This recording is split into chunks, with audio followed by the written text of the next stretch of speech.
দর্শক, যেমনটি জানিয়েছিলাম, কাল কিশোরগঞ্জ সফরে যাচ্ছেন প্রধানমন্ত্রী তারেক রহমান। তার আগমন ঘিরে জেলা জুড়ে বইছে উৎসবের আমেজ। এ বিষয়ে আরও জানাতে আমাদের সাথে সহকর্মী টিটু দাস যুক্ত হয়েছেন। টিটু, একটু জানাবেন যে আগামীকাল প্রধানমন্ত্রীর কি কি কর্মসূচি রয়েছে কিশোরগঞ্জে, এবং প্রধানমন্ত্রীর আগমনকে ঘিরে জেলা জুড়ে প্রস্তুতি এবং মানুষের মাঝে উত্তেজনা কেমন দেখছেন? ধন্যবাদ অর্তি।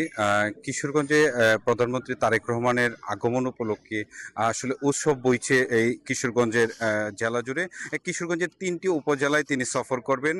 প্রথমে তিনি পাকুন্দিয়া উপজেলায় এসে ব্রহ্মপুত্র নদে পোনা মাছ অবমুক্ত করবেন।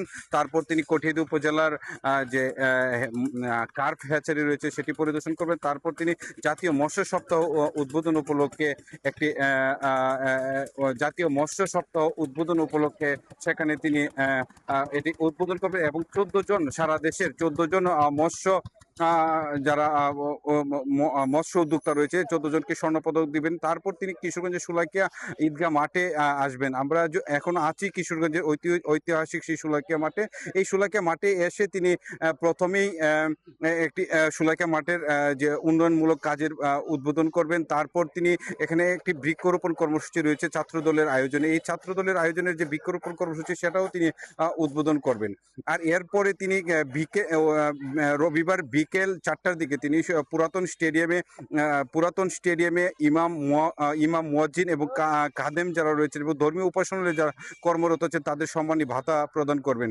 তারপর বিকাল 6টায় তিনি কিশোরগঞ্জ ঢাকার উদ্দেশ্যে কিশোরগঞ্জ ত্যাগ করবেন। আমরা যদি একটু বলি যে কিশোরগঞ্জে আসলে ওনার সফরকে ঘিরে আসার মানে দেখছেন যে কিশোরগঞ্জবাসী বিভিন্ন নেতাকর্মী এবং সাধারণ মানুষের সাথে আমরা কথা বলেছি। তারা বলছেন যে প্রধানমন্ত্রী তারেক রহমান আসার পরে বিভিন্ন সড়কের উন্নয়নমূলক কাজ এবং রেল লাইন যেটি রয়েছে কিশোরগঞ্জ থেকে ভৈরব সেটির ডাবল লাইনে উন্নীতকরণ। তারপর কিশোরগঞ্জের যে কিশোরগঞ্জ বিশ্ববিদ্যালয় রয়েছে এবং স্বাস্থ্য খাতে উন্নয়নের ধারাবাহিকতা অব্যাহত থাকবে। এই ছিল কিশোরগঞ্জ থেকে আমার কাছে সবশেষ তথ্য। আমরা ফিরছি স্টুডিওতে অর্তির কাছে। ধন্যবাদ আপনাকে। টিটু দাস জানাচ্ছিলেন কিশোরগঞ্জ থেকে।